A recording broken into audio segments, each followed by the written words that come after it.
That is known as a chord quake, and it's a really cool technique for neo-soul players. It creates a really nice movement in a chord progression, for example, and it just sounds really nice. So today's lesson is all about the chord quake. So there's a few different ways you can use the chord quake. It can be used to create tension in a chord progression. It can be used to start a chord progression. But my favourite way to use it is to end a chord progression. Let's take a look at how to actually do the chord quake. So let's take a D major 9 chord. So that is middle finger on the 5th fret of the A string, index finger on the 4th fret of the D string, little finger on the 6th fret of the G string, and ring finger on the 5th fret of the B string. And we're going to get this sound. So all we have to do to play this chord quake is play each note of the chord one at a time, and when we play each note, we're going to go back a fret and then back to the original fret. So the 5th fret of the A string, we're going to play the A string, slide down to the 4th fret, and then back up to the 5th fret again.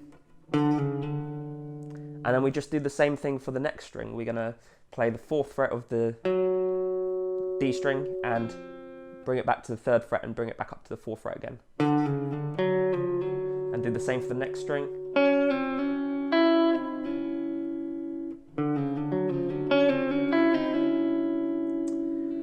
It's quite a simple technique, but it might be a bit tricky to get down to start off with. A few tips is to maybe start off slowly and to really relax your hand as much as possible, because you will find that your tendency is to really grip onto the neck when you're sliding, and that just doesn't help. What you also want to note is that you want to be ringing out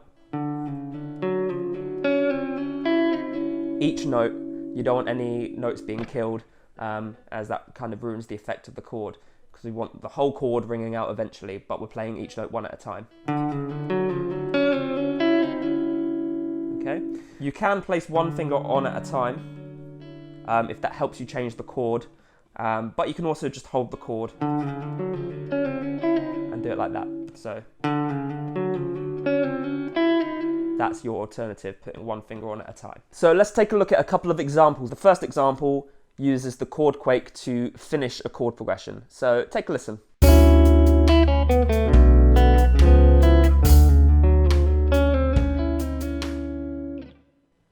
Now let's take a look at the second example. The second example uses a chord quake for every single chord in the progression. So learn that and enjoy.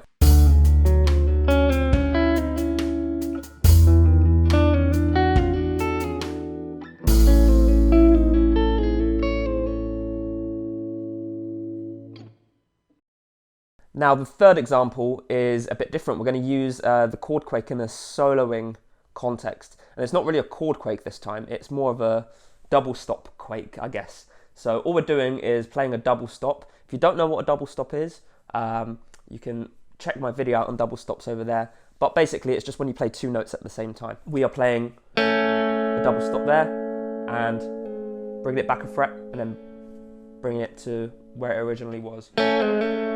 2, 1, 2, like that. So this first example uses one little quake, so have a listen.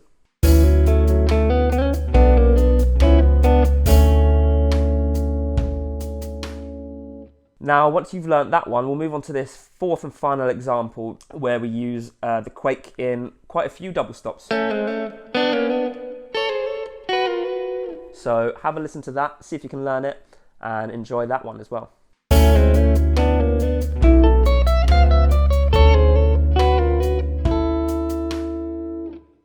Now I hope you enjoyed those examples. The chord quake can be used for any chord. It sounds pretty cool for any chord, but I've found in my experience that any kind of ninth chord is the best kind of chord for the chord quake, and that is just my personal opinion. You might find it different, but for me, major nines,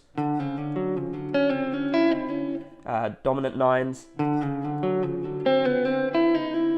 or minor nines. Those ones are pretty tricky. But ninth chords sound really good when you're doing the chord quake. Now, I hope you enjoyed that video. Please go ahead and implement that into your playing. See what you can come up with. If you enjoyed the video and found it useful, please like the video and let me know what you thought in the comments. Do you have any other video suggestions? Let me know in the comments as well. Subscribe to my channel for more videos like this, and I will see you in the next one.